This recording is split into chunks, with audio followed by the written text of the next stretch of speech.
काम वाली बाई। दोस्तों, यह घटना हमारे या आपके मन में गायत्री के लिए दया और सोनिया के लिए नफरत पैदा कर सकती है। और शायद आप सोचेंगे कि क्या ऐसे लोग भी दुनिया में होते हैं? तो मैं कहूँगी जी हाँ, होते हैं और हमारे आसपास ही होते हैं। मगर हमें ऐसे लोगों से नफरत करने की नहीं, बल्कि उनके विचार बदलने की ज़रूरत है। तो चलिए कहानी में आगे बढ़ते हैं। एक दिन सनिया, उसका हस्बैंड ध्रुव और उसका बेटा कीकू तीनों डाइनिंग टेबल पर खाना खाने के लिए बैठे होते हैं और गायत्री उनको खाना परोसने के लिए किचन से खाने का सामान ला रही होती है। वो उसने एक साथ तीनों प्लेट एक हाथ में पकड़ी हुई के कारण उसे संभालते हुए धीरे धीरे चल रही थी। यह देखकर ध्रुव उसकी हेल्प करने की सोचा और अपनी कुर्सी से उठने ही वाला था कि तभी सानिया उसे रोक लेती है और कहती है, तुम कहाँ जा रहे हो? उसे करने दो, वही तो उसका काम है, उसी का तो हम उसे पैसा देते हैं। गायत्री जैसे तैसे संभालते हुए तीनों प्लेट डाइनिंग टेबल पर लेकर आती है। जब वह सानिया के सामने प्लेट रखती है तो उसमें मटर पनीर देखकर सानिया की आंखें गुस्से से बड़ी हो जाती है। वह तुरंत चिल्ला के कहती है, तुम्हें थोड़ी सी भी अकल नहीं है क्या? एक ही खाना एक ही हफ्ते में दूसरी बार हमें परोस रही हो। तुरंत इसे यहाँ से उठाओ और कुछ नया बना कर लाओ। ध्रुव को सानिया का गायत्री के साथ ऐसा दुर्व्यवहार करना अच्छा नहीं लगता था, इसलिए वह उसे समझाने की कोशिश करता है।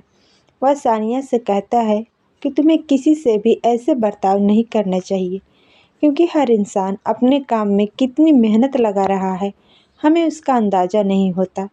सानिया कहती है कि वो कौन सा बड़ा काम करती है, घर का काम ही तो करती है, भला उसे क्या मेहनत लगती होगी। ध्रुव कहता है, तुम ऐसा इसलिए कह रही हो क्योंकि तुमने कभी उसका काम करके नहीं देखा है। तभी सानिया घमंड से अपने हाथ दिखाते हुए कहती है, यह हाथ काम करने के लिए नहीं, शॉपिंग करने के लिए बने हैं, और हंसने लगती है। ये कहानी है गायत्री नाम की एक काम वाली बाई की, जिसकी कामों की गिनती उसकी मालकिन सानिया की नज़र में कुछ भी नहीं है। ऐसे ही एक दिन गायत्री अपनी मालकिन सानिया के बेटे कीकू को कपड़े पहना रही थी। तभी उसकी मालकिन सानिया शॉपिंग करके आती है। उसने देखा कि गायत्री अभी भी उसके बच्चे की तैयारी में लगी है, तो वो गायत्री पर गुस्सा हो जाती है और उसे डांट कर कहती है कि अब तक तुमने मेरे बेटे को तैयार क्यों नहीं किया।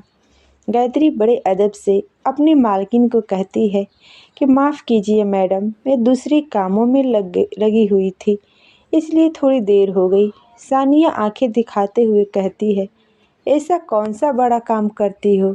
घर के ही तो काम करती हो, फिर भी कहती हो कि बिजी थी।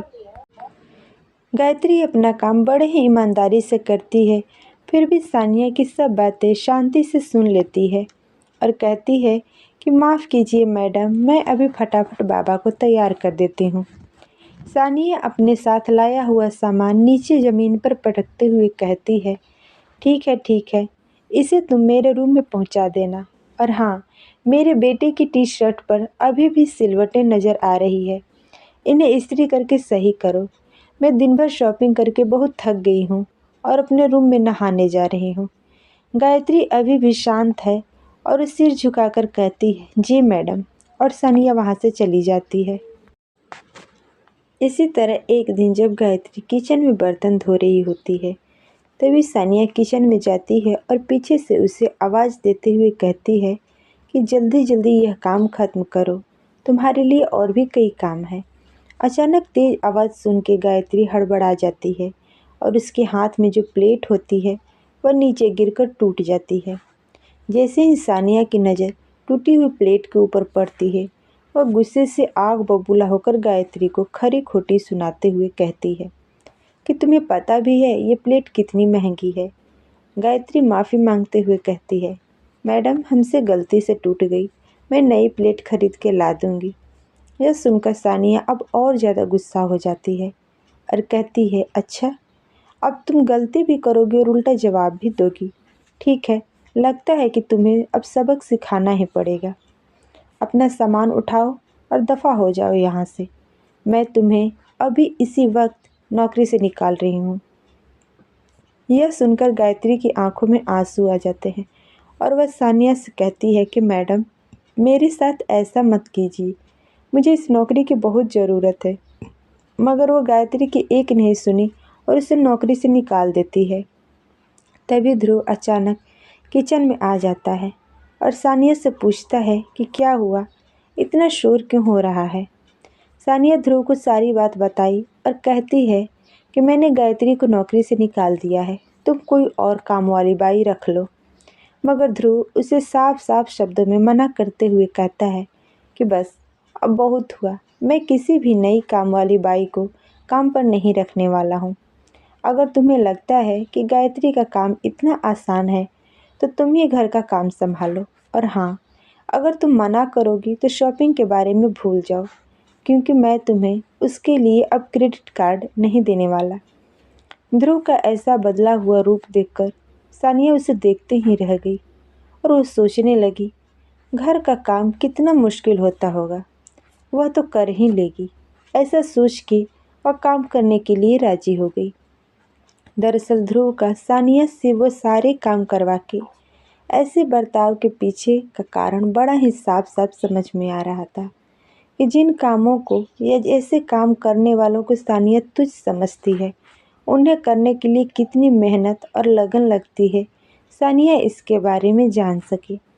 अगले दिन सानिया सुबह से ही घर के काम में लग गई। जब वो अपने बच्चे को तैयार कर रही थी तो उसे पता चला कि बच्चों को तैयार करना कोई बच्चों का खेल नहीं है। घर में साफ सफाई करते करते उसकी हालत खराब हो गई। खाना बनाने के लिए घंटों रसोई घर में बिताकर जब वो अपने बनाए खाने को डाइनिंग टेबल पर लेकर आई तो उसके बेटे ने एक नज़र देखकर ही उसे खाने से मना कर दिया। उस पल उसे एहसास हुआ कि जब कोई किसी के कठिन परिश्रम का सम्मान नहीं करता है तब उसे कितना बुरा लगता है। खाना खत्म होने के बाद जब वो दुखी मन से बर्तन धो रही थी तब ध्यान न देने के कारण उससे भी वैसे ही महंगी वाली प्लेट नीचे गिरकर टूट गई, जिसके टूटने पर उसने गायत्री को नौकरी से निकाल दिया था। अब सानिया को पूरी तरह से गायत्री की मेहनत और काम में उसकी लगन का एहसास हो गया था और उसे मन ही मन अपने किए पर पछतावा भी हो रहा था। थोड़े दिन सानिया ने बड़ी मुश्किल से जैसे तैसे सारा काम संभालते हुए बिताए। एक दिन घर की साफ सफाई करके जब वो जमा कचरा फेंकने के लिए कचरे की थैली उठा रही थी तभी उसके घर की डोरबेल बजी और जब उसने दरवाज़ा खोला तो उसके चेहरे पे मुस्कान लौट आई, क्योंकि वहाँ पर गायत्री खड़ी थी जिसके हाथ में एकदम वैसी ही प्लेट थी जो उससे गलती से टूट गई थी। गायत्री बोली, मैडम, मुझे बहुत बुरा लग रहा था कि मैंने आपकी इतनी महंगी प्लेट तोड़ दी, इसलिए मैं ये नई प्लेट खरीद कर आपको लौटाने आई हूँ और मेरी बाकी गलतियों के लिए भी हो सके तो मुझे माफ़ कर देना। तब सानिया ने उससे कहा, तुम क्यों माफ़ी मांग रही हो, बल्कि माफ़ी तो मुझे मांगनी चाहिए अपने खराब बर्ताव के लिए। और सच में मैं शर्मिंदा हूँ, मुझे बिल्कुल अंदाज़ा नहीं था कि तुम्हारा काम कितना मुश्किल है जब तक मैंने खुद उसे नहीं किया। अगर तुम्हारी मर्ज़ी हो तो प्लीज़ क्या तुम वापस अपनी नौकरी पर आओगी? हमें और इस घर को तुम्हारी ज़रूरत है। मैं तुम्हारा पगार भी बढ़ा दूँगी, क्योंकि मैं जानती हूँ कि तुम्हारा काम बहुत कठिन है। यह सुनकर गायत्री बहुत खुश होती है और कहती है कि ज़रूर मैं वापस आऊँगी और मुझे खुशी है कि आपने मेरे काम की रिस्पेक्ट की। गायत्री सानिया के हाथ में कचरे की थैली देखकर कहती है कि लाइए मालकिन, मैं इसे फेंक देती हूँ।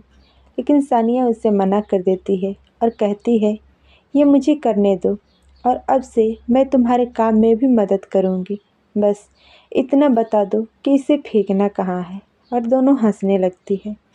दोस्तों, ये कहानी हमें सिखाती है कि हम सिर्फ सोच कर या देख कर किसी के काम को कितनी मेहनत लगन का ध्यान लगाता है ये नहीं जानते। इसलिए हमें हर इंसान के काम और इंसान की रिस्पेक्ट करनी चाहिए। तो दोस्तों, ये कहानी आपको कैसी लगी? उस कहानी के बारे में अपनी राय हमें कमेंट में ज़रूर लिखें। कहानी पसंद आई हो तो लाइक करें, शेयर करें और हमारे चैनल को सब्सक्राइब ज़रूर करें। धन्यवाद।